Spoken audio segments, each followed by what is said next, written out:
ఓం శ్రీమాత్రే నమః. శ్రీ శివాయ గురవే నమః. యః కర్త జగతాం భర్త సంహర్త మహసాం నిధి ప్రణమామితమాదిత్యం బహిరంతస్తమోపహం. వీక్షకులు నమస్కారం. నేను మీ దేవులపల్లి రామకృష్ణ శాస్త్రి, ఆర్కే మాతృశ్రీ తెలుగు జ్యోతిషపరమైన యూట్యూబ్ ఛానల్. ఇప్పుడు ఫిబ్రవరి నెల 18వ తేదీ నుండి ఫిబ్రవరి నెల 24వ తేదీ వరకు గల గ్రహ స్థితిగతులని ఒకసారి పరిశీలన చేద్దాం. కుంభరాశిలో సూర్యగ్రహం, శనిగ్రహం, అలాగే మీనరాశిలో రాహుగ్రహం, మేషరాశిలో గురుగ్రహం, వృషభ రాశిలో చంద్రగ్రహం, అలాగే కన్యా రాశిలో కేతుగ్రహం, మకర రాశిలో బుధ శుక్ర కుజ గ్రహాలు సంచరిస్తున్నాయి. ఇటువంటి గ్రహ స్థితి గతులని అనుసరించి ఈ వారం రాశులకి వార ఫలాలు తెలుసుకుందాం. ఓం శ్రీమాత్రే నమః. ఇప్పుడు మిథున రాశి వారి గురించి తెలుసుకుందాం. మిథున రాశి వారికి ఈ వారం కొంత అనుకూలమైన వాతావరణమే కనబడుతోంది. మిథున రాశికి రాశి నుంచి 4వ స్థానంలో కేతుగ్రహం, అలాగే 8వ స్థానంలో బుధ కుజ శుక్ర గ్రహాలు, 9వ స్థానంలో రవి శని గ్రహాలు, 10వ స్థానంలో రాహువు, 11వ స్థానంలో గురుగ్రహం సంచరిస్తున్నాయి. అలాగే 12వ స్థానంలో చంద్రగ్రహం ఉచ్చలో ఉంది. ఇలాంటి స్థితి గతులని అనుసరించి ఈ వారం ఈ మిథున రాశి వారికి రాశి అధిపతి అష్టమంలో ఉండడం, అలాగే శుక్ర కుజ గ్రహాలతో కలిసి ఉండడం అనేది కొంత ప్రతికూలంగా ఉన్నప్పటికీ కూడా, అయితే మిత్రక్షేత్రంలో ఉన్న బుధుడు అనుకూలమైన ఫలితాలనే ఇచ్చే అవకాశం గట్టిగా ఉంది. ఆలోచన విధానం కొంత చురుకుగా ఉన్నప్పటికీ కూడా ఆచరణలో కొంచెం నెమ్మదిస్తుంది. ఆచరణ చేసే విధానం మాత్రం అంత అనుకూలంగా లేదు. ఆలోచనలు మాత్రం చక్కగా వస్తూ ఉంటాయి. సరైన నిర్ణయాలు కలిగినప్పటికీ ఆచరణలో సాధ్యం కాకపోవడం వలన కొంత ఇబ్బందులు కలుగుతాయి.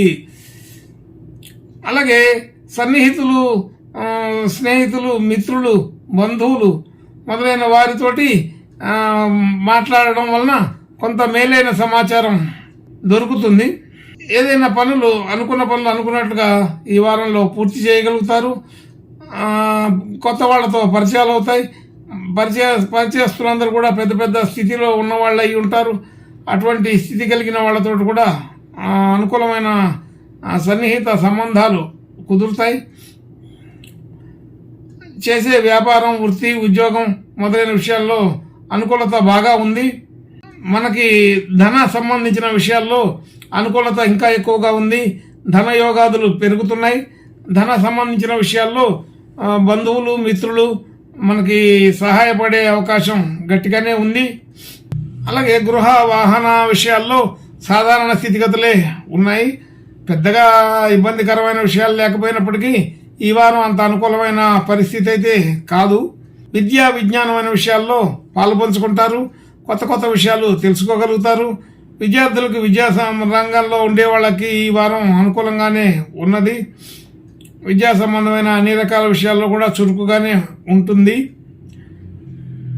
అలాగే రుణ సంబంధించిన విషయాలు అంత అనుకూలంగా లేవు. కొత్తగా రుణాలు తీసుకోకుండా ఉంటేనే మంచిది. అయితే ప్రయత్నం చేసి రుణాలు తీసుకున్న వాళ్ళు కొంత ఇబ్బంది పడవలసిన పరిస్థితి కనబడుతుంది. కాబట్టి ఈ వారం కొత్తగా రుణ సంబంధించిన విషయాల్లో జాగ్రత్తగానే ఉండాలి. మనకు రావాల్సిన సొమ్ము కూడా సకాలంలో రాకపోవచ్చు.